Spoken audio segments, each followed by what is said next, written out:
And then the verse takes a dark turn. But to the sinner he gives travail. To the sinner he gives travail. It's interesting here when you look at it, because all of these things are dispensed from the hand of God. Whether a sinner is suffering under his sinful ways, or whether the righteous are being blessed in their good ways, it all comes from the hand of God. You know, everybody is serving a master. If you serve the wrong master, then, you know, things become very difficult. But if you serve the right master, if you stay on God's good side, you know, then in his favor is life. But to the sinner he giveth travail, to gather and to heap up, that he may give to him that is good before God.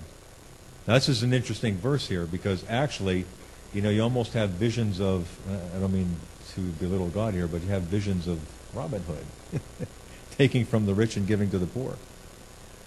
But what you see here is that God says this: go in your sinful way, be on the wrong side of me, and I will cause you to amass a fortune just so I can give it to him that's good.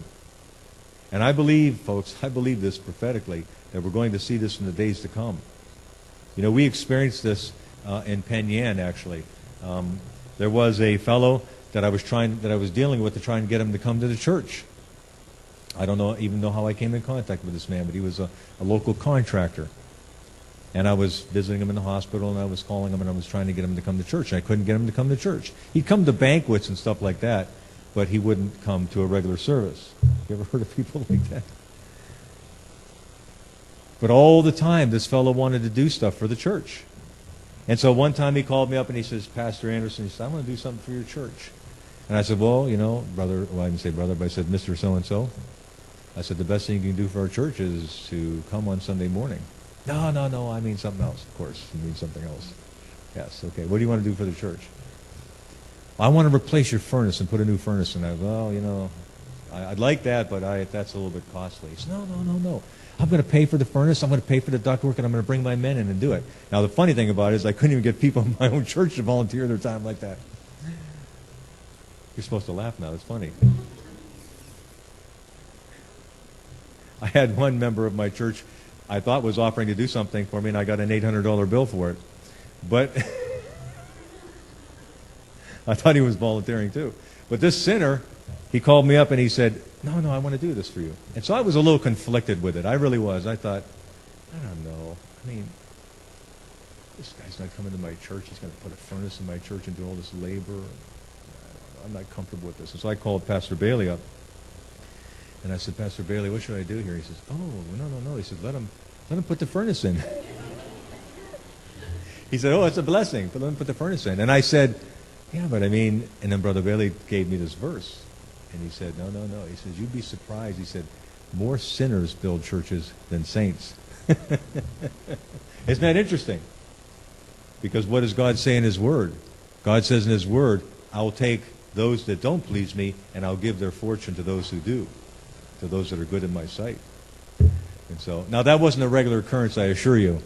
But the point is this here. You know, if you're on the good side of God, then God's hand is upon you, God's favor is upon you, and, you know, God says in His Word, and I believe for this church as well, you know, that God is going to take the wealth of the wicked and give it to the just. In the days to come, there's going to be a tremendous need, and every Tom, Dick, and Harry who can, you know, shovel with a shovel, so to speak, in the field, is going to be called into service of some kind. And everybody is going to need resources. Everybody is going to need, you know, the ability to have the liberty to do what God has called them to do. And in some cases, it's going to come from the wealth of the wicked. All of a sudden, somebody is going to call you up on the phone, somebody who doesn't even go to church, and say, I want to fund your next mission trip. I want to pay for it. May never even darken the church door, and yet they'll fund the trip to a foreign field or something like that. Another person called us up one time and wanted to buy us new equipment. Okay, Brother Bailey says, let him do it. So, by all means, here it is. However, isn't there something very ominous about this verse? But to the sinner he gives travail. He gives travail. Well, I don't want to be on that side of God. But to the sinner he gives travail, to gather and to heap up, that he may give to him that is good before God. And because this came from my commentary, let me follow up with this. This is also vanity and vexation of spirit, was the way that Solomon ended this verse. Now, isn't that very interesting? Doesn't he just kind of expose himself in that very moment? Because actually, he just got done saying it's not vanity and vexation of spirit for those who are good in his sight. It's only vanity and vexation of spirit for those who are sinners. So in a sense, Solomon is calling himself a sinner in this very verse. In this very verse. He's manifesting that he himself has not experienced God's goodness. And so what's the secret to success, folks?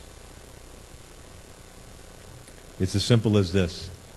Stay on his good side. And when you're not on his good side, find out why and pray, pray, pray until the tide turns.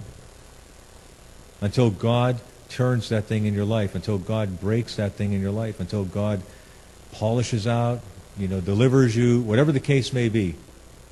Don't stop crying out. I know people who have stopped crying out within my own home, who stopped crying out and are turned out of the way. So listen to me very carefully. Stay on the good side of God.